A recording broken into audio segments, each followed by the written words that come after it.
করবো কেন গিন্নি?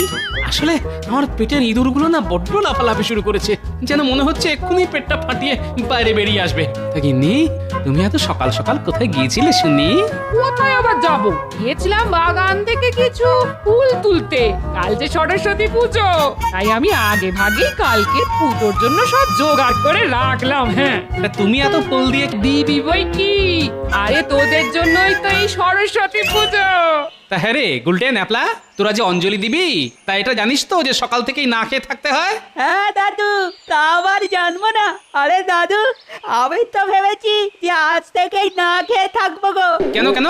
বুঝলে না তো দাদু, যদি আমি আজ থেকেই না খেয়ে থাকি তাহলে এদের থেকে ঠাকুর আমাকে একটু বেশি বিদ্যে দেবে। কি ঠিক বলছি না? দূর পাগল, আরে মা সরস্বতী সকলকেই সমান সমান বিদ্যা বুদ্ধি দেয়, বুঝলি?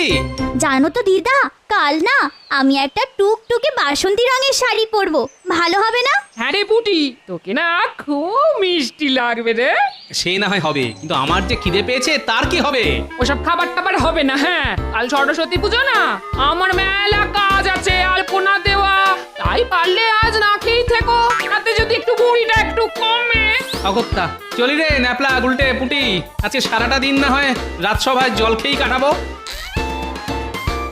কি হে মন্ত্রী, শুধু কি গায়ে হাওয়া লাগিয়ে ঘুরে বেড়ালেই হবে? একটু তো রাজকার্যের দিকেও মন দিতে হয় নাকি? কেন মহারাজ, আমি আবার কি করলাম? কি আবার করবে? আয়োজন করবে? আয়োজন?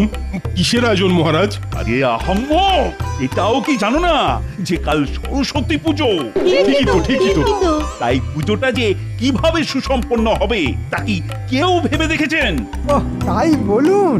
ও নিয়ে আপনি একদম চিন্তা করবেন না মহারাজ, এই গোটা পুজোর দায়িত্বটা না হয় আমি একাই নিলাম। হয়েছে মন্ত্রী, হয়েছে। তুমি যে কত দায়িত্ব নেবে তা আমার খুব ভালো করেই জানা আছে। তাই আমি ঠিক করেছি যে এই পুজোর দায়িত্ব আমি সকল সভাসদদের মধ্যে সমান ভাগে ভাগ করে দেব।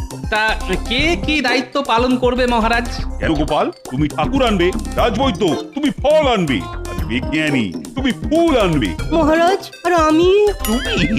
তুমি তো আবার একটু মিষ্টি প্রকৃতির, তাই তুমি না হয় ওই মিষ্টিটাই এনো। আর মহারাজ আমি?